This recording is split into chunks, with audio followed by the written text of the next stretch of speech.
Good morning students. चलिए आज सबसे पहले हम लोग पदार्थ की तीनों अवस्थाओं के विषय में सीखेंगे कि पदार्थ की कौन कौन सी भौतिक अवस्थाएं होती हैं। इतना तो हम सभी को पता है। पदार्थ की कितनी भौतिक अवस्थाएं होती हैं? तीन। ठोस, द्रव और गैस। तो आज हम इन तीनों भौतिक अवस्थाओं को सीखेंगे। ठीक है, चलिए रानू बताइए आप क्या बताने वाले हैं। मेरा नाम रानू है। एक ठोस पदार्थ है, इसके बारे में आज हम लगभग समझेंगे। एक पत्थर है, एक ठोस पदार्थ है। हमने इसको कटोरी में डाला और फिर निकाल के गिलास में डाला, गिलास से निकाल के कटोरी में डाला। न इसका आकार बदला न आयतन बदला। इससे सिद्ध होता है एक ठोस पदार्थ का आयतन और आकार निश्चित है। ठीक है, तो देखिए सबसे पहले रानू ने क्या किया, एक पत्थर लिया। पत्थर ठोस होता है कि द्रव? पत्थर ठोस होता है। अब हमने सब लोगों ने पढ़ा है कि जो ठोस पदार्थ होता है उसका आकार और आयतन कैसा होता है?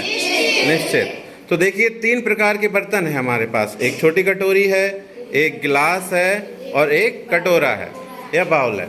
तो इन तीनों में हमने एक पत्थर को एक एक करके उसी पत्थर को डाला। तो हमने देखा कि तीनों में डालने के बाद भी उस पत्थर का आकार जैसा था वैसा ही है और उसका आयतन जितना था वो भी उतना ही है। तो इससे क्या सिद्ध हुआ?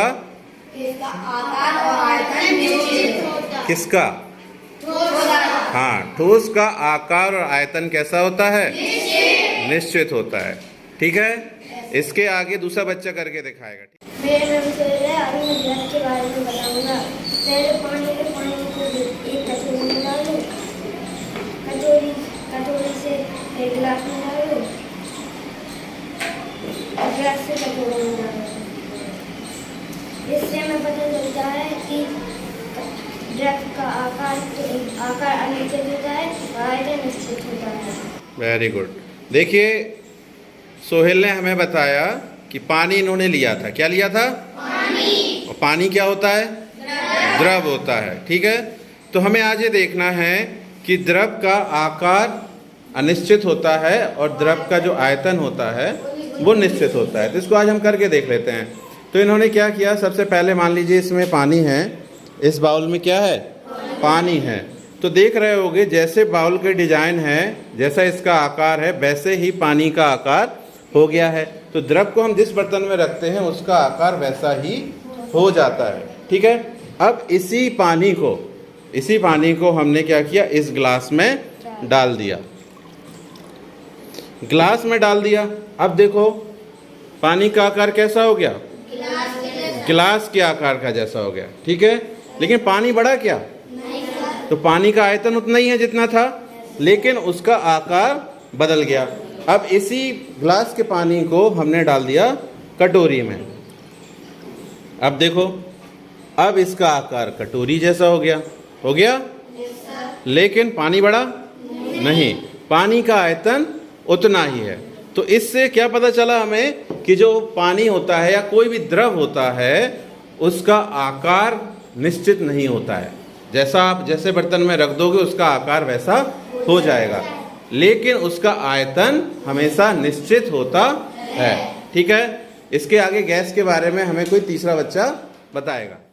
चलिए ऋषि, आज आप क्या करके दिखाने वाले हैं? आज हम गैस के बारे में बताएंगे। ओके। एक कटोरी, छोटी कटोरी, एक गिलास, एक बड़ा कटोरा, इसमें आग लगाएंगे। ठीक है।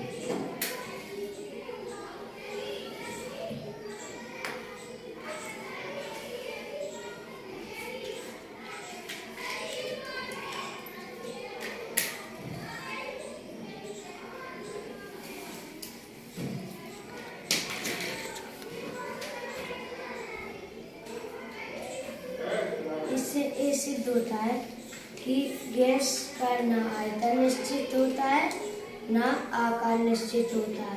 ठीक है, बहुत बढ़िया। देखो इन्होंने क्या किया, इसको बुझाओ।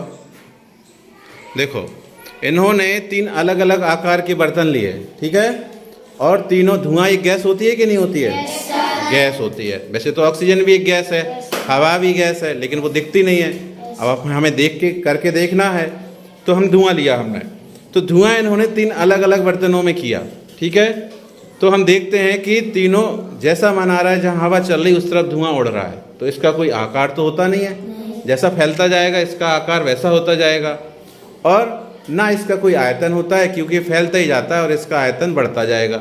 ठीक है, तो ना इसका आकार निश्चित होता है ना इसका आयतन। तो आज हमने 3 अवधारणाएं सीख ली हैं कि ठोस का आकार और आयतन दोनों निश्चित होते हैं, द्रव का आकार निश्चित नहीं होता है लेकिन आयतन निश्चित होता है, और तीसरा गैस जिसका ना आकार निश्चित होता है ना आयतन निश्चित होता है। सबको समझ में आ गया?